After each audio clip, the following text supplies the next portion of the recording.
नमस्कार, India news देख रहे हैं आप और मैं हूं आपके साथ पुनीता सिंह। बुलेटिन की शुरुआत करेंगे और देश दुनिया की तमाम बड़ी खबरों पर नजर डालेंगे फटाफट अंदाज में। नोएडा की सेक्टर 74 में भीषण आग। आईवीवाई काउंटिंग सोसाइटी के 12वें फ्लोर में लगी भीषण आग। सूचना के बाद मौके पर पहुंची फायर विभाग की टीम। आज गुजरात दमन दौरे पर प्रधानमंत्री मोदी 21,000 करोड़ से ज्यादा की परियोजनाओं की देंगे सौगात। हिमंता बिस्वा शर्मा सरकार का आज कैबिनेट विस्तार। 12 विधायक लेंगे मंत्री पद की शपथ। अनुभवी नेताओं पर हिमंता ने फिर जताया भरोसा। राजस्थान से बीजेपी ने घोषित किए राज्यसभा उम्मीदवार। सतीश पूनिया और अलका गुर्जर को मिला टिकट। राज्यसभा चुनाव के लिए पार्टी ने खेला नया दांव। कांग्रेस ने जारी की राज्यसभा उम्मीदवारों की सूची। पवन खेड़ा की तपस्या हुई पूरी। कर्नाटक से खड़गे और पवन खेड़ा को मिला मौका। फरीदाबाद में क्रेन गिरने से दर्दनाक हादसा। एक्सप्रेसवे फ्लाईओवर निर्माण के दौरान गिरी क्रेन। क्रेन के नीचे दबने से 3 लोगों की मौके पर मौत। खान सर कोचिंग विवाद में बड़ा एक्शन। खान सर के दोनों गार्ड गिरफ्तार। गार्डों ने फायरिंग की बात कबूली। बोले बचाव में चलाई थी गोली। जम्मू कश्मीर के रियासी में फटा बादल। कई मकान क्षतिग्रस्त। घरों में घुसा मलबा। एलजी मनोज सिन्हा ने लिया हालात का जायजा। दिल्ली मेयर दफ्तर को बम से उड़ाने की धमकी मिलने के बाद सुरक्षा एजेंसियां अलर्ट। जांच में जुटी पुलिस। दफ्तर परिसर की तलाशी जारी। आयुष्मान योजना पर हरियाणा में बढ़ा टकराव। 5 जून से हड़ताल पर जाएंगे 600 निजी अस्पताल। लंबित भुगतान और पैकेज दरों को लेकर नाराजगी। उत्तर प्रदेश के लखनऊ में महिला दुष्कर्म का आरोपी गिरफ्तार। मुठभेड़ में आरोपी के पैर में लगी गोली। आरोपी के पास से तमंचा और ऑटो बरामद।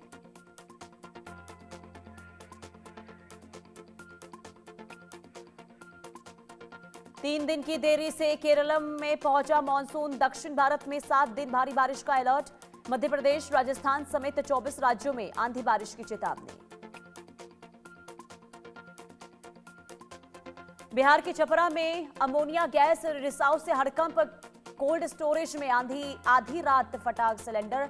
गैस रिसाव से कई लोगों की बिगड़ी तबीयत। हवाई के किलाउआ ज्वालामुखी में विस्फोट। 1000 फीट ऊंचाई तक पहुंचा लावा का फव्वारा। 48वीं बार किलाउआ ज्वालामुखी में विस्फोट। बीजेपी ने राज्यसभा चुनाव के लिए उम्मीदवारों की घोषणा की। मध्य प्रदेश से तरुण चुग, राजस्थान से सतीश पूनिया और अलका गुर्जर समेत कई नेताओं को दिया गया टिकट। कोलंबो पोर्ट पर भारत और पाकिस्तान आमने सामने। दोनों देशों के नौसैनिक जहाज एक साथ श्रीलंका पहुंचे। दिल्ली के वजीरपुर में ट्यूशन सेंटर में छात्राओं से छेड़छाड़ के मामले में आरोपी टीचर इमरान गिरफ्तार कर जेल भेजा गया। शामली में मुस्लिम युवती पर धर्मांतरण का आरोप। जाट परिवार को जाल में फंसाकर दबाव डालने और निकाह करने की शिकायत। बोकारो रांची रेलवे ट्रैक पर 3 युवकों के शव मिलने से सनसनी। 2 की पहचान हुई। जीआरपी जांच में जुटी। रेल यात्रियों के लिए आईआरसीटीसी की बड़ी पहल। 800 से ज्यादा किचनों में एआई कैमरों से 24 घंटे निगरानी। गड़बड़ी पर तुरंत होगी कार्रवाई। बद्रीनाथ धाम में पुलिस की बड़ी कार्रवाई। 12 किलो चिकन, मछली और शराब बरामद। 4 नेपाली मजदूर गिरफ्तार। दिल्ली की करावल नगर में बिल्डिंग गिरी। यूपी नाले के पास बनी थी बिल्डिंग गिरने का वीडियो आया सामने। कोलकाता में टीएमसी में बगावत जारी। विधान नगर के मेयर कृष्णा चक्रवर्ती ने अपने पद से दिया इस्तीफा। जम्मू कश्मीर के राजौरी जिले में भीषण आग। नौशेरा इलाके के जंगलों में लगी आग। स्थानीय लोगों की मदद से आग बुझाने में जुटा वन विभाग। हरियाणा के बराड़ा फ्लाईओवर पर पुलिस बदमाशों में मुठभेड़। स्नैचिंग के 2 आरोपी एनकाउंटर के बाद गिरफ्तार। पुलिस कार्रवाई में दोनों बदमाशों के पैर में लगी गोली। भोपाल के बरकत उल्ला विश्वविद्यालय का नाम बदलने की तैयारी कार्य परिषद की बैठक में लिया गया फैसला। राज्य सरकार को भेजा गया विश्वविद्यालय के नाम बदलने का प्रस्ताव।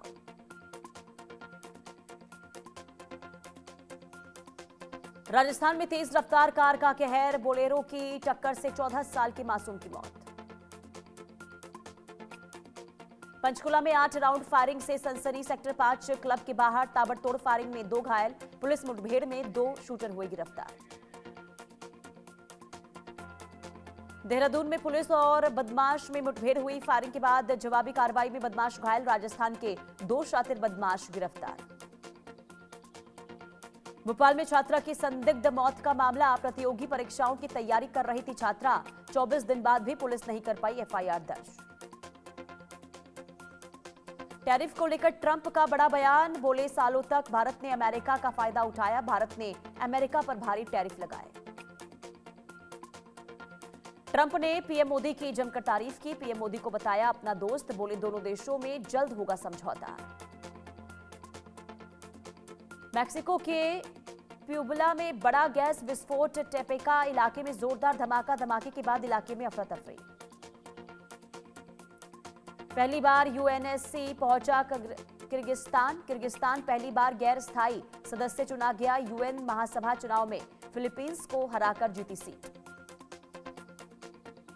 ट्रंप के खिलाफ पीएम मोदी के साथ खड़े हुए पुतिन, बोले अमेरिका का मोदी पर दबाव डालना बेकार, भारत महान देश और हमारा भरोसेमंद सहयोगी। रूस के राष्ट्रपति पुतिन का बड़ा बयान, बोले भारत अमेरिका रिश्तों का हम पर असर नहीं, भारत रूस व्यापार 100 अरब डॉलर तक पहुंचेगा। लेबनान में दक्षिणी इलाकों पर इजरायली हवाई हमलों की नई लहर में एक व्यक्ति की मौत हुई, वहीं बेरूत के ऊपर कम ऊंचाई पर ड्रोन उड़ाते देखे गए।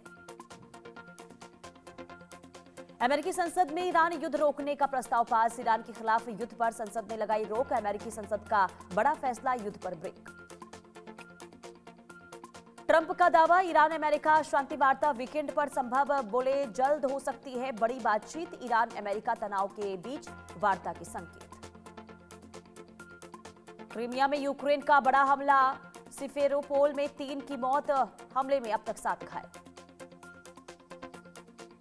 ईरान की अमेरिका को 2 टूक चेतावनी, बोले किसी भी तरह का दबाव नहीं सहेंगे, मिसाइलों और ड्रोन से दुश्मन को कर देंगे तबाह। कुवैत पर ईरानी हमले का वीडियो आया सामने, कुवैत एयरपोर्ट पर आकर गिरा ईरानी ड्रोन के हमले में एक व्यक्ति की मौत, 60 से अधिक लोग हुए घायल। गाजा में इजरायल के हमले तेज, गाजा में 24 घंटे में 3 लोगों की मौत, 35 घायल, सीजफायर के बाद से अब तक 936 लोगों की मौत। ईरान के सर्वोच्च नेता खामनेई ने अमेरिका और इजरायल पर हाइब्रिड युद्ध छेड़ने का आरोप लगाया, लेबनान में फिर से हमलों से तनाव बढ़ गया। इजरायल की संसद ने वेस्ट बैंक की कई बस्तियों को टैक्स लाभ देने वाला कानून पारित किया, इससे इलाके में राजनीतिक और क्षेत्रीय तनाव बढ़ने की आशंका। लेबनान में हिजबुल्लाह के ड्रोन ने इजरायल के नॉर्दर्न कमांड प्रमुख मेजर जनरल रफी मिलो की गाड़ी को निशाना बनाया, यह हमला दक्षिण लेबनान में दौरे के दौरान हुआ। लेबनान के प्रधानमंत्री ने फ्रांस के राष्ट्रपति दूत और पूर्व विदेश मंत्री से मुलाकात की, बैठक में सीज फायर प्रयासों और क्षेत्रीय हालात पर चर्चा हुई। लेबनान के सोहमोर शहर पर इजरायली हमले में कम से कम 3 लोगों की मौत और कई घायल हुए, हमले से इलाके में तनाव और बढ़ गया। लेबनान के राष्ट्रपति जोसेफ आओन का बयान सामने आया, सीज फायर वार्ता बेहद कठिन रही, कई बार पक्षों के बीच मतभेद से बातचीत प्रभावित हुई, उन्होंने इसे आखिरी मौका बताया।